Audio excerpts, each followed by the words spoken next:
Tiago capítulo 1.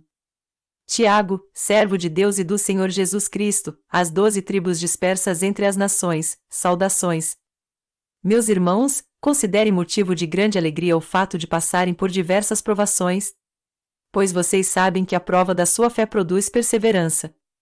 E a perseverança deve ter ação completa, a fim de que vocês sejam maduros e íntegros, sem lhes faltar coisa alguma. Se algum de vocês tem falta de sabedoria, peça a Deus, que a todos dá livremente, de boa vontade, e lhe será concedida. Peça-a, porém, com fé, sem duvidar, pois aquele que duvida é semelhante à onda do mar, levada e agitada pelo vento. Não pense tal pessoa que receberá coisa alguma do Senhor, pois tem mente dividida e é instável em tudo o que faz. O irmão de condição humilde deve orgulhar-se quando estiver em elevada posição. E o rico deve orgulhar-se caso passe a viver em humilde, porque o rico passará como a flor do campo. Pois o sol se levanta, traz o calor e seca a planta, cai então a sua flor, e a sua beleza é destruída. Da mesma forma o rico murchará em meio aos seus afazeres. Feliz é o homem que persevera na provação, porque depois de aprovado receberá a coroa da vida, que Deus prometeu aos que o amam. Quando alguém for tentado, jamais deverá dizer, estou sendo tentado por Deus. Pois Deus não pode ser tentado pelo mal, e a ninguém tenta. Cada um, porém, é tentado pelo próprio mau desejo, sendo por este arrastado e seduzido. Então esse desejo, tendo concebido, dá à luz o pecado, e o pecado, após ter se consumado, gera morte. Meus amados irmãos, não se deixem enganar. Toda boa dádiva e todo dom perfeito vem do alto, descendo do Pai das luzes, que não muda como sombras inconstantes. Por sua decisão ele nos gerou pela palavra da verdade, a fim de sermos como que os primeiros frutos de tudo que ele criou. Meus amados irmãos, tenham isto em mente, sejam todos prontos para ouvir, tardios para falar e tardios para irar-se. Pois a ira do homem não produz a justiça de Deus. Portanto, livrem-se de toda impureza moral e da maldade que prevalece, e aceitem humildemente a palavra implantada em vocês, a qual é poderosa para salvá-los. Sejam praticantes da palavra, e não apenas ouvintes, enganando-se a si mesmos. Aquele que ouve a palavra, mas não a põe em prática, é semelhante a um homem que olha a sua face no espelho. E, depois de olhar para si mesmo, sai e logo esquece a sua aparência. Mas o homem que observa atentamente a lei perfeita, que traz a liberdade, e persevera na prática dessa lei, não esquecendo o que ouviu mas praticando, será feliz naquilo que fizer. Se alguém se considera religioso, mas não refreia a sua língua, engana-se a si mesmo. Sua religião não tem valor algum. A religião que Deus, o nosso Pai, aceita como pura e imaculada é esta: cuidar dos órfãos e das viúvas em suas dificuldades e não se deixar corromper pelo mundo. Tiago capítulo 2. Meus irmãos, como crentes em nosso glorioso Senhor Jesus Cristo, não façam diferença entre as pessoas, tratando-as com parcialidade. Suponham que na reunião de vocês entre um homem com anel de ouro e roupas finas, e também entre um pobre com roupas velhas e sujas. Se vocês derem atenção especial ao homem que está vestido com roupas finas e disserem, aqui está um lugar apropriado para o Senhor, mas disserem ao pobre, você, fique em pé ali, ou, sente-se no chão, junto ao estrado onde ponho os meus pés, não estarão fazendo discriminação, fazendo julgamentos com critérios errados? Ouçam, meus amados irmãos, não escolheu Deus os que são pobres aos olhos do mundo para serem ricos em fé e herdarem o reino que ele prometeu aos que o amam? Mas vocês têm desprezado o pobre. Não são os ricos que oprimem vocês? Não são eles os que os arrastam para os tribunais? Não são eles que difamam o bom nome que sobre vocês foi invocado?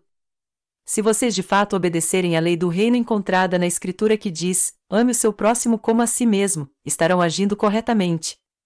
Mas se tratarem os outros com parcialidade, estarão cometendo pecado e serão condenados pela lei como transgressores. Pois quem obedece a toda a lei, mas tropeça em apenas um ponto, torna-se culpado de quebrá-la inteiramente.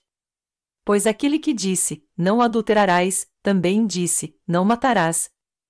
Se você não comete adultério, mas comete assassinato, torna-se transgressor da lei. Falem e ajam como quem vai ser julgado pela lei da liberdade. Porque será exercido juízo sem misericórdia sobre quem não foi misericordioso. A misericórdia triunfa sobre o juízo. De que adianta, meus irmãos, alguém dizer que tem fé, se não tem obras? Acaso a fé pode salvá-lo? Se um irmão ou irmã estiver necessitando de roupas e do alimento de cada dia, e um de vocês lhe disser, vá em paz, aqueça-se e alimente-se até satisfazer-se, sem porém lhe dar nada, de que adianta isso? Assim também a fé, por si só, se não for acompanhada de obras, está morta. Mas alguém dirá, você tem fé e eu tenho obras. Mostre-me a sua fé sem obras, e eu lhe mostrarei a minha fé pelas obras. Você crê que existe um só Deus? Muito bem. Até mesmo os demônios creem e tremem. Insensato. Quer certificar-se de que a fé sem obras é inútil? Não foi Abraão, nosso antepassado, justificado por obras, quando ofereceu seu filho Isaque sobre o altar?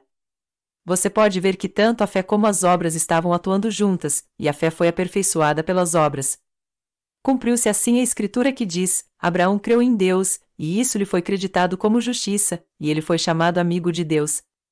Vejam que uma pessoa é justificada por obras, e não apenas pela fé.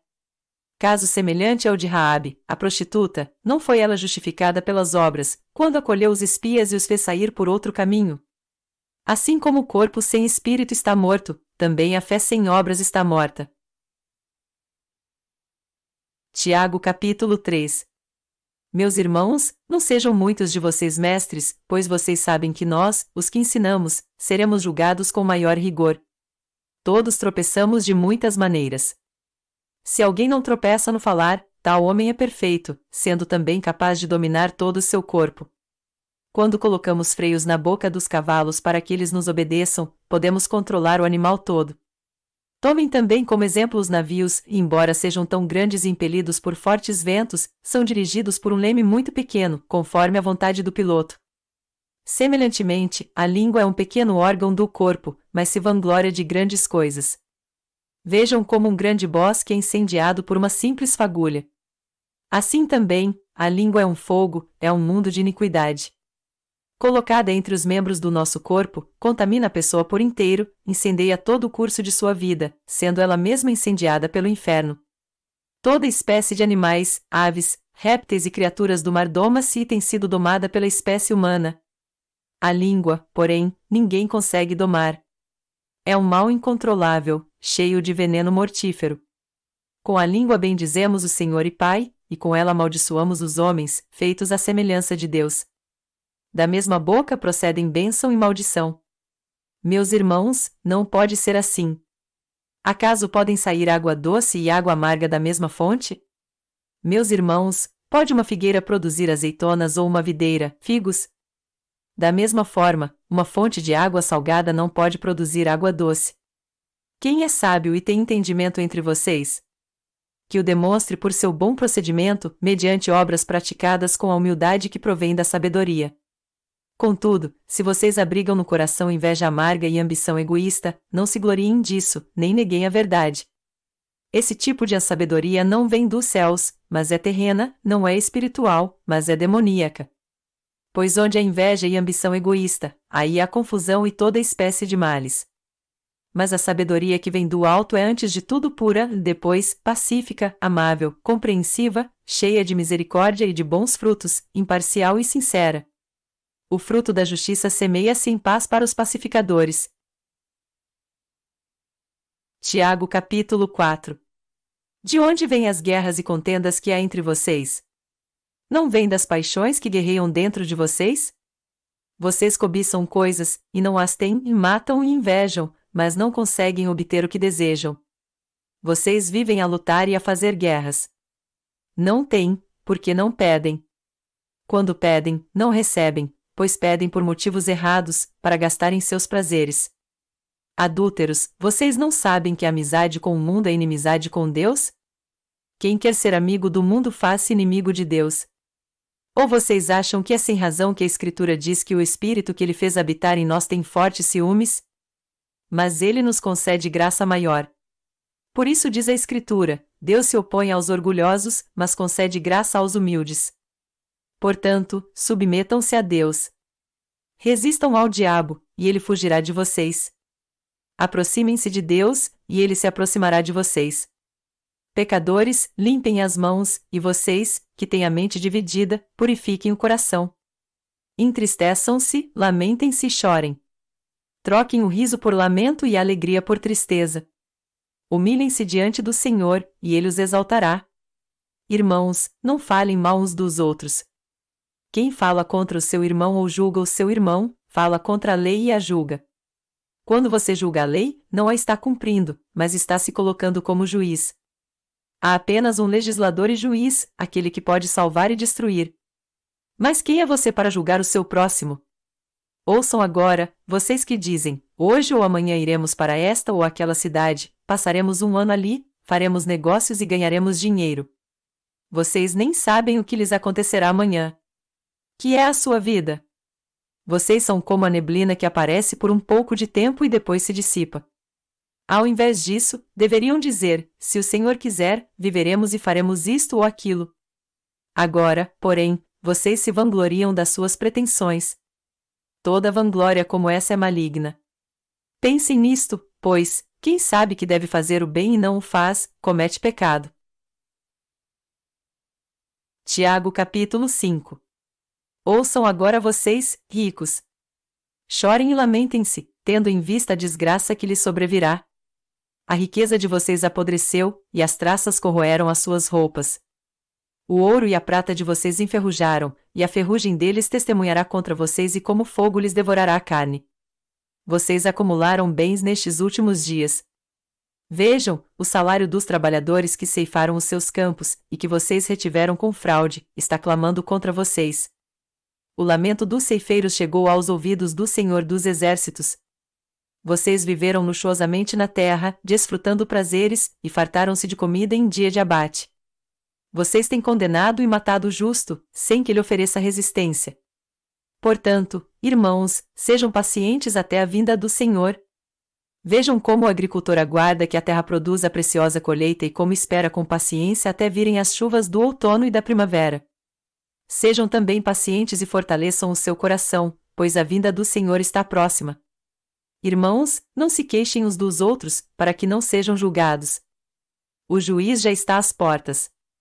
Irmãos, tenham os profetas que falaram em nome do Senhor como exemplo de paciência diante do sofrimento. Como vocês sabem, nós consideramos felizes aqueles que mostraram perseverança.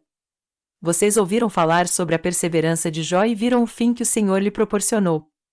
O Senhor é cheio de compaixão e misericórdia. Sobretudo, meus irmãos, não jurem, nem pelo céu, nem pela terra, nem por qualquer outra coisa. Seja o sim de vocês, sim, e o não, não, para que não caiam em condenação. Entre vocês há alguém que está sofrendo? Que ele ore. Há alguém que se sente feliz? Que ele cante louvores. Entre vocês há alguém que está doente? Que ele mande chamar os presbíteros da igreja, para que estes orem sobre ele e o unjam com óleo, em nome do Senhor. A oração feita com fé curará o doente, o Senhor o levantará. E se houver cometido pecados, ele será perdoado. Portanto, confessem os seus pecados uns aos outros e orem uns pelos outros para serem curados. A oração de um justo é poderosa e eficaz. Elias era humano como nós. Ele orou fervorosamente para que não chovesse, e não choveu sobre a terra durante 3 anos e meio.